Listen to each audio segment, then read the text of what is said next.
Jatend migao mochung'ne weche lope pacho ka Wahome oyango ni sirikal biro dhi nyime gi kedo gi jomibadhi e weche motenore gi lope ka ok bidewo wang' ng'ata ng'ata. E kinde mane oyawo ayanga gedo mar chiro manyasani kar dak ma South B e boma ma Nairobi, Wahome ne okwayo jotend sikunde mag sirikal mondo oti machiegni gi apise mar neno ni giyudo oboke mag lowo, ka oyango ni ma e achiel kuom yore mag biro tieko go mibadhi motiap e migao mar lowo. Jatelo no nodhi nyime ka wacho ni sirikal oseketo tenge shillings milion 332 ne gedo mar chiro manyasani mar South B, ka gedo mar chiro no biro rumo bang' higa achiel.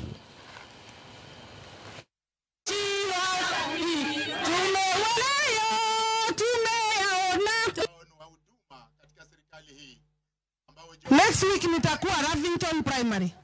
There is somebody who wants to grab.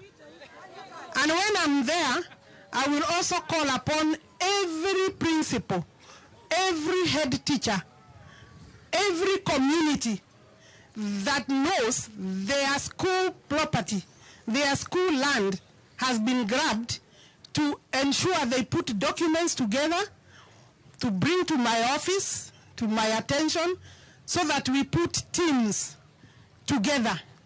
We can be able to put 8 teams in different regions to return back the property of the public. Vita tumepigana hapa ya ishamba. Tumeenda kotini. Nimeenda bunge kupeleka petition.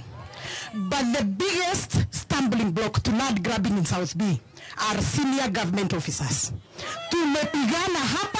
Wale watu wanakuja hapa kusema tuondoke, si watu wengine, ni watu wa serikali ambao wamekaa katika ofisi.